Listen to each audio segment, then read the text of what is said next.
I love a good cup of coffee. Honestly, don't know what I'd do without this stuff. Do you love coffee? Perhaps some tea if you're not a coffee fan? Why don't you go ahead and grab yourself a cup, come back, relax, and we'll dive into this video.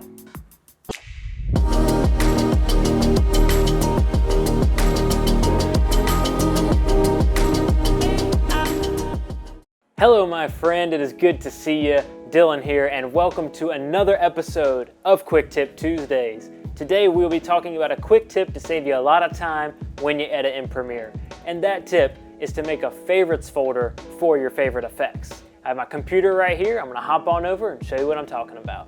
Alright, so I've opened up a Premiere Pro project right here. I am in the Effects tab located right here. And here we see all of our basic folders that come standard with Premiere. But if you come down here to this folder right here and you click it, you are able to create your own custom bin right here, custom bin number 1. And we're gonna go ahead and rename that. We're gonna call it Favorites. Let's make sure I can spell that right.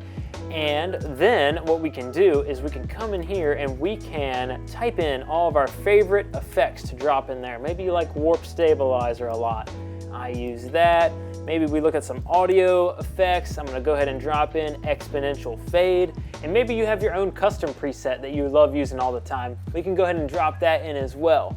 We come over here, open up my own presets. I have this Roma color grade that I used when I was working on my honeymoon video. I'm gonna go ahead and drag that down to favorites as well. So now, anytime I'm editing, I can go ahead and click this and I have access to all of my most used effects that I can then quick access and drag and drop into my timeline to save me a ton of time. And that's that, a favorites folder for all your favorite effects when you edit in Premiere. This is one of those hidden gems in Premiere that once you start using a lot, you'll really wonder how you ever edited without it. It's gonna save you a lot of time, save you a lot of clicks, and it might even save you some frustration too. If you enjoyed this quick tip, please drop me a like and be sure to subscribe to see more of my content and ring-a-ding that notification bell to get notified when said content comes out. Thanks so much for watching, and my friend, I will see you in the next one.